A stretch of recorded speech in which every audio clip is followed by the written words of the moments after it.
내게로 오라 내가 너희를 쉬게 하리라. 이렇게 예수님께서 말씀해 주셨습니다. 수고와 무거운 짐은 우리에게 와서 쉼을 빼앗아가 하고 계속되는 수고는 우리를 지치게 만듭니다. 우리가 피곤하고 지치게 되었을 때에 그때 생각지도 못한 큰 문제에 맞닥뜨리게 되면 어떻게 될까요? 우리는 그 문제를 해결하는데 너무 버거워서 위기에 빠지게 될 것입니다. 우리가 믿음이 필요할 때는 문제를 만났을 때입니다. 믿음은 우리를 다시 일으켜주고 두 손에 불끈 힘을 주게 하는데 문제를 만났을 때는 이렇게 우리가 두 손에 힘을 주고 그 문제 앞에서 포기하지 말고 씨름해야 됩니다. 지치고 무거워지고 피곤해지고 그 수고가 우리를 억누를 때 우리는 너무나 연약해져서 정말 믿음이 필요할 때 믿음을 잃어버리고 맙니다. 특별히 우리 자신에 대한 믿음을 가장 먼저 잃어버리게 됩니다. 아무리 공부를 잘하는 학생이라 할지라도 며칠간 잠을 못 자고 제대로 밥을 먹지 못하게 되면 몸과 마음이 너무 지쳐서 그 시험장에서 제 실력을 발휘하지 못하게 됩니다. 그리고 그 시험이 계속될수록 자신의 지치고 무기력해진 모습을 확인하게 되면서부터 더 그는 믿음을 잃어버리게 되고 일어서지 못하게 됩니다. 자신의 문제를 자신의 믿음이 너무 연약해졌을 때 그는 해결하지 못하고 포기하게 됩니다. 오늘 말씀은 이와 같은 상황에서 우리 믿음의 본질이 무엇인지 우리의 믿음이 어디에 있어야 하는지 다시 확인시켜 줍니다. 우리의 믿음이 견고해야 될 것입니다. 설령 우리가 몸과 마음이 지쳐 있을지라도 문제 앞에 포기하지 않을 수도 우리를 다시 일으켜주는 그 믿음. 우리가 너무나도 우리 자신의 연약함을 확인하여서 낙심이 된다 할지라도 그런 상황에서도 우리를 다시 일어나게 할 수 있는 그 믿음의 반석, 이 믿음의 본질은 무엇이고 그 믿음은 어디에 있는가를 오늘 말씀은 우리에게 다시 보여주고 있습니다. 오늘 말씀은 아주 간단합니다. 제자들의 탐배가 바다에 나갔는데 바다에서 뜻밖의 큰 광풍을 만나게 됩니다. 그런데 그때에 정말로 보험이 필요하고 또 그들을 붙잡아야 될 그 중요한 순간에 광풍은 일었는데 뜻밖에도 예수님은 주무시고 계셨던 것이었습니다. 그 주무시는 주님을 보자 제자들은 믿음을 상실하고 말았습니다. 그들이 가장 의지하고 그들이 가장 붙들고 그들의 모든 것을 지금까지 해결해 주셨던 예수님이 왜 하필 광풍이 일어날 때 그때 주무시고 계셨을까? 모든 걸 주님을 의지하고 있습니다. 마가복음 3장 20절입니다. 집에 들어가시니 무리가 다시 모이고 식사할 겨를도 없는지라. 아마도 산을 내려와서 이제 집에 들어가실 오후가 아닌가 싶습니다. 주님은 아침 일찍 바닷가에 우리를 만나시고 정오에 산에 올라가셨다가 오후에 다시 집에 들렸는데 그 집에 너무나 많은 사람들이 모여들어서 식사할 겨를도 없었다는 것입니다. 아마도 주님은 늦은 점심을 하지 않았나 싶어요. 그런데 사람들이 몰려와서 요구하니 그 사람들을 만남으로 말미암아 이제 그 늦은 점심마저도 드실 수 없이 그런 상황이 되었다. 마가복음 4장 1절입니다. 예수께서 다시 바닷가에서 가르치시니 큰 무리가 모여서 주님은 아마 이제 늦은 점심도 못 드시고 시기를 놓치고 오후 이제 5시나 되지 않았나 싶습니다. 사람들이 말씀을 가르쳐 달라고 찾아오니 주님은 물리치지 않으시고 바닷가로 다시 갔다는 거예요. 집에서 또 바닷가로 갔습니다. 그곳에서 사람들이 가르치는데 어떻게 알고 그 소문을 알고 너무나 많은 수많은 무리가 또 예수님께 모여들었다는 것입니다. 그리고 오늘 말씀 바로 마가복음 4장 35절은 오늘 사건이 일어난 마지막 일정에 대해서 이렇게 기록하고 있습니다. 마가복음 4장 35절입니다. 그날 저물 때에 제자들에게 이르시되 우리가 저편으로 건너가자 하시니 아마도 저물 때니까 6시가 지나서 7시가 아닌가 싶습니다. 그때 일어서 예수님은 비로소 제자들에게 배를 타고 먼저 아니죠. 제자들이 이르되 우리가 이 배를 함께 타고 저 건너편으로 우리가 배를 타고 가자 이렇게 말씀하셨던 것이었습니다. 여러분 이 일정을 다시 되짚어보니 예수님은 얼마나 수고가 컸고 하루 일정이 빡빡하고 얼마나 무거운 하루였는지 진작에 갔습니다. 바다로 산으로 지구로 다시 바닷가로 얼마나 많은 거리를 걸었을까요? 그리고 수많은 사람들이 모여서 아침에도 말씀하시고 점심에도 말씀하시고 오후에도 말씀하시고 심지어 늦은 저녁까지 강연을 계속 했던 것이었습니다. 밥도 제대로 못 드셨습니다. 식사할 겨를도 없다고 했습니다. 이와 같이 심히 지치고 지친 그런 예수님의 하루였습니다. 오늘 누가복음은 예수님께서 행선할 때에 잠이 드셨다 이렇게 말씀하고 있습니다. 오늘 누가복음 8장 23절입니다. 행선할 때에 예수께서 잠이 드셨다. 배를 타는 것을 행선이라고 하죠. 배에 오르는 것을. 이제야 배에 오르고 나니까 이제야 주님의 오늘 하루 제일 다 끝난 거예요. 그리고 그 배에 앉으시니까 주님은 본인이 주무시려고 하셔야 자신도 모르게 고난 잠에 깊이 잠이 드셨던 것이었습니다. 오늘 이 친구가 바로 그 말씀입니다. 이제야 주님은 휴식을 취할 수 있게 되었고 깊은 잠이 드신 것입니다. 그날은 예수님께서 수고하고 무척 피곤하시고 지쳤던 날이었다. 그리고 그날 저녁에 예수님은 제자들과 함께 배를 타고 가는 길에 배에 오르시고 앉자마자 곧 깊은 잠이 드셨다. 그날은 일처럼 예수님께서 몸과 마음이 심히 지쳤던 날입니다. 그런데 그날에 이 바닷가에 광풍이 일어난 것이었습니다. 오늘 사건은 이렇게 예수님께서 깊은 잠이 드신 후에 일어났습니다. 오늘 23절 말씀입니다. 마침 광풍이 호수로 내리침에 배에 물이 가득하게 되어 위태한지라. 광풍이 불고 배에 물이 가득 차게 차서 위태하게 된 때에 예수님은 깊이 잠드셨고 제자들은 그 예수님을 바라보고 있었습니다. 예수님, 광풍이 붑니다. 제발 일어나 주십시오. 애타는 마음으로 아마 예수님을 바라보지 않았을까 싶습니다. 주님, 우리는 이 광풍을 어떻게 할 수가 없습니다. 배에 물이 차고 있습니다. 주님, 제발 일어나 주시옵소서. 얼마나 그렇게 스크린에 보이는 것처럼 깊이 포인하고 있을까요? 아마 지금 예수님 바로 옆에 있는 저 인물은 베드로가 아닐까 싶습니다. 예수님의 가장 가까이서 항상 주님의 뜻을 받드는 수제자였습니다. 그 옆에 노를 젓고 있는 사람은 아마 야고보가 아닌가 싶습니다. 이 갈릴리 바닷가에 고기 잡는 일에 배 타는 일에 익숙한 사람이었으므로 아마 야고보가 아닌가 싶습니다. 이렇게 파도가 치고 바람이 불고 이렇게 위험한 때에 예수님의 도움이 필요한 때 예수님이 일어났으면 싶은데 예수님이 일어나지 않는 것입니다. 이 상황을 해결하실 분은 주무시고 상황은 더욱더 위험해지고 제자들의 시련은 더욱더 커져가고 있었던 것이었습니다.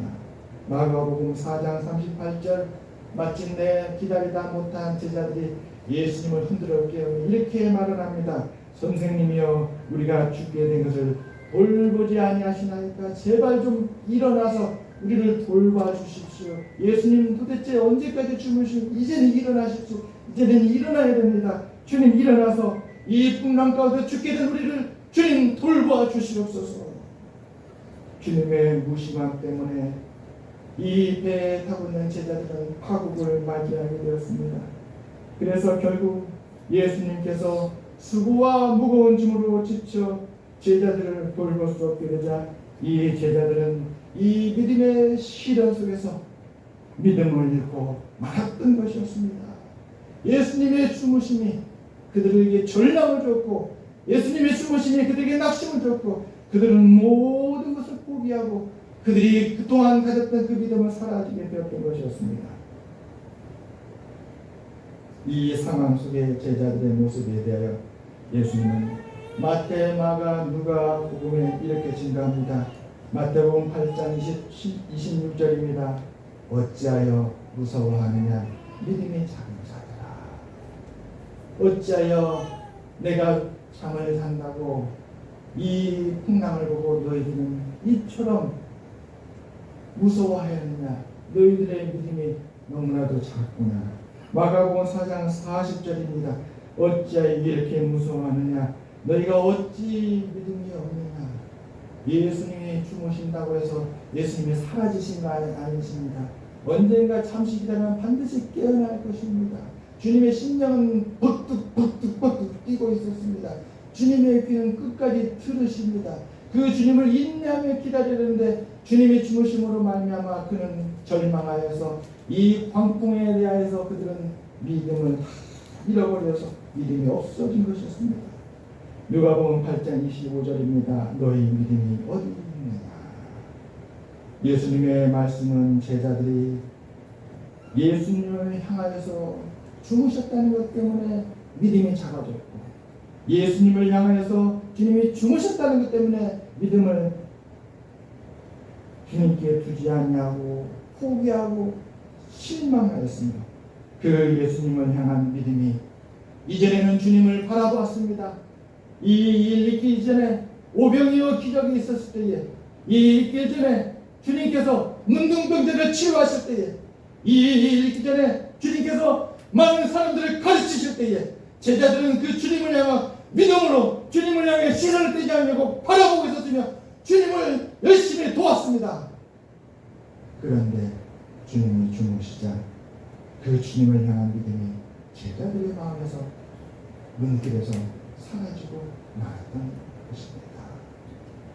여러분, 믿음의 본질에 대해서 예수님은 깨어나셔서 이렇게 보여주십니다.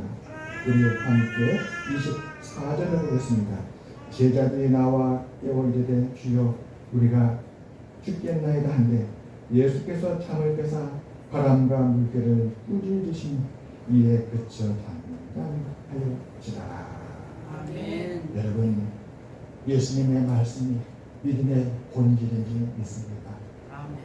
아무리 광풍에 세게 불고 파도가 커도, 아무리 배에 물이 차서 가라앉게 되어서도, 예수님이 주무셔서 모든 것이 불가능해졌다 할지라도 그 예수님께서 잠에서 깨어 한 말씀 하시자 그렇게 거세게 불던 광풍이 잠잠하여 졌습니다. 주의 말씀에 그 광풍이 순종하고 잠잠해진 것입니다. 이것이 바로 믿음의 본질입니다. 예수님에 대한 예수님이 누구신가? 이분은 살아계신 하나님의 아들이시고 하나님의 본체시고 이 땅에 오신 우리 구세주님을 믿는 것, 이 진리가 우리의 믿음의 본질인 줄 믿습니다. 아멘. 말씀을 정리하고 마치겠습니다.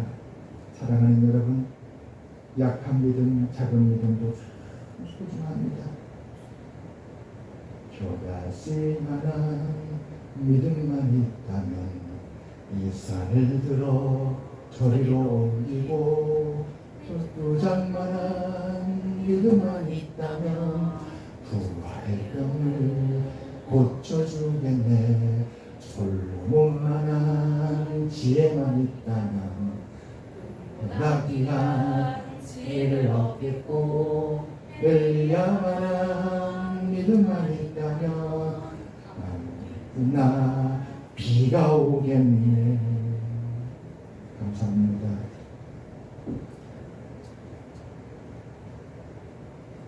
우리가 빈약하고 미약한 믿음이지만 감사함으로 주님을 향하여 바라보고 포기하지 않고 주님께로 돌아오는 주님은 역사하십니다.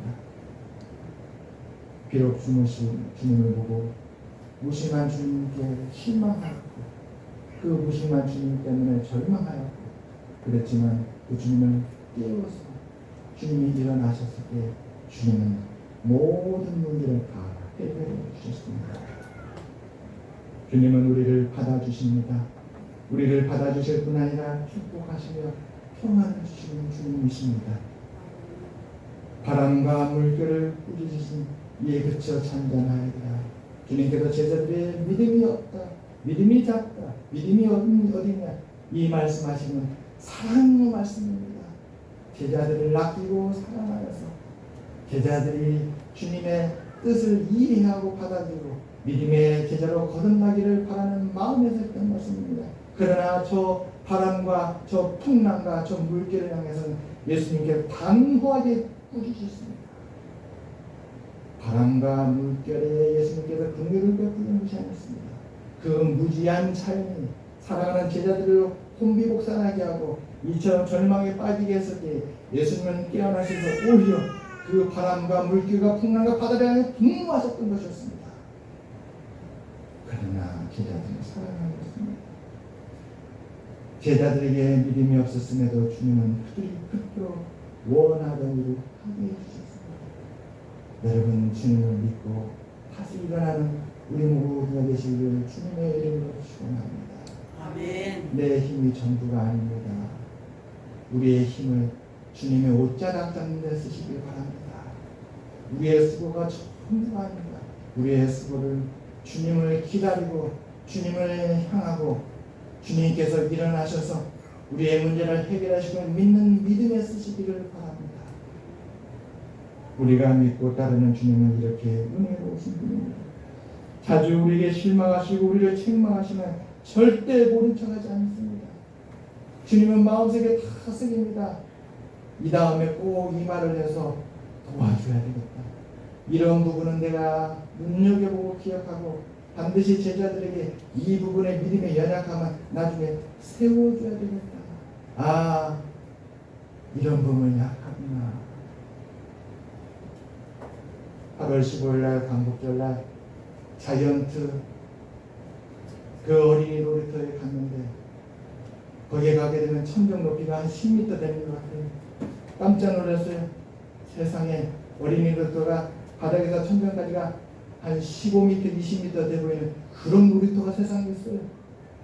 그 위에 아이들이 걸어가는 거예요. 지상에서부터 한 10m 되는 위치쯤 되는 것 같아요. 어떻게 시설물을 만들었는지 군대에서 왜 있지 않습니까? 외나무 다리 이렇게 걸어가듯이 그 공중에다 그렇게 발판을 만들어 놓고 아이들이 담력 훈련을 하도록 이렇게 해놓은 거예요. 아, 밑에서 봐도 이렇게 아찔한데 위에서 올라가면 얼마나 더 아찔할까? 저도 올라가 봤습니다. 그 길이가 한 코스가 한 4코스가 돼요. 한 코스마다 한 20m인데 20m 4코스 한 80m인데 거기를 가는데 저도 처음에 첫 발을 냈는데 밑에 발판이 흔들흔들하니까 양쪽에 줄 하나에만 딱 매달리고 발판이 흔들흔들하니까 저도 첫 발을 뺐는데 아찔하더라고요. 중간에 같이 가는데 제가 이 줄을 얼마나 세게 잡았는지 팔이 한 3코스가 이렇게 팔이 얼얼해요. 저도 긴장을 해가지고. 그런데 세상에 밑에서 우리 지우, 서우, 우리가 거기를 지나가는 걸 보는데 세상에 그래 다른 사람 눈에는 저기 안 보여도 내 눈에는 보인다. 그래 여기에 수많은 사람 한 1000명이 모여있는데 누구도 눈여겨보지 않지만 내 눈에는 지우가 뚝심을 갖고 한 발 한 발 걸어가는 게 보이고 세상에 지우보다 소우가 그 앞에 갔더라고요. 소우가 벌써 처음에는 지우 앞에 간격이 이만큼 났는데 저쪽 지났는데 키가 작아서 그런지 더 날쌔서 그런지 이만큼 차이가 나더라고요. 제 눈엔 그게 보이고 제 마음에 기록되는 거예요. 아, 잘 키워야겠다. 싹이 있다. 용기가 있구나. 격려해주고 주님을 알리면 이 아이들은 어떤 상황에서도 일어설 수 있겠구나. 기도할 수 있는 아이가 되겠구나. 하나님의 말씀을 붙들고 상황을 헤쳐나갈 수 있는 아이가 될 수 있겠구나. 다음에 더 놀랐습니다. 세상에 지우가 11살이고 유리가 10살인데 10살 유리는 번개예요, 번개. 어떻게 저걸 재밌어 하면서 건너갈 수 있을까? 아, 그렇구나. 육체적으로, 정신적으로 이런 아이들에게 하나님에 대한 지식을, 믿음을 심어줘서 이 아이들이 하나님을 믿는 아이들이 된다면 이 아이들은 지금의 10배, 100배, 1000배 더 세상의 빛이 될 수 있겠구나 확신이 들었습니다. 예수님의 마음에는 제자들이 있었습니다. 예수님의 마음에는 우리 광성교회가 있습니다. 예수님의 마음에는 여러분이 있는 줄 믿으시기 바랍니다. 아무리 세상의 광풍이 여러분을 흔들고 우리의 삶을 낙심하게 만든다 할지라도 주님은 그 수많은 사람들 가운데 우리를 보고 계시며 우리를 향하고 계시며 우리를 마음에 담고 계시는 줄 믿습니다. 아멘. 그 주님이 우리에게 축복하시고 평안을 주시며 우리를 인도해 주실 것을 믿습니다. 이것이 믿음의 본질입니다. 주님의 사랑을 믿고 주님의 은혜를 믿고 주님을 향할 때에 주님은 우리의 눈동자를, 우리의 시선을, 우리의 숨결을, 우리의 마음을 주님은 받아주시고 우리의 모든 문제에 힘이 되어주시고 우리의 도움이 되시고 하나님의 자가 될 줄 믿습니다. 아멘. 기도하겠습니다. 하나님 아버지, 우리들을 사랑하여 주셔서 오늘 이 귀한 말씀을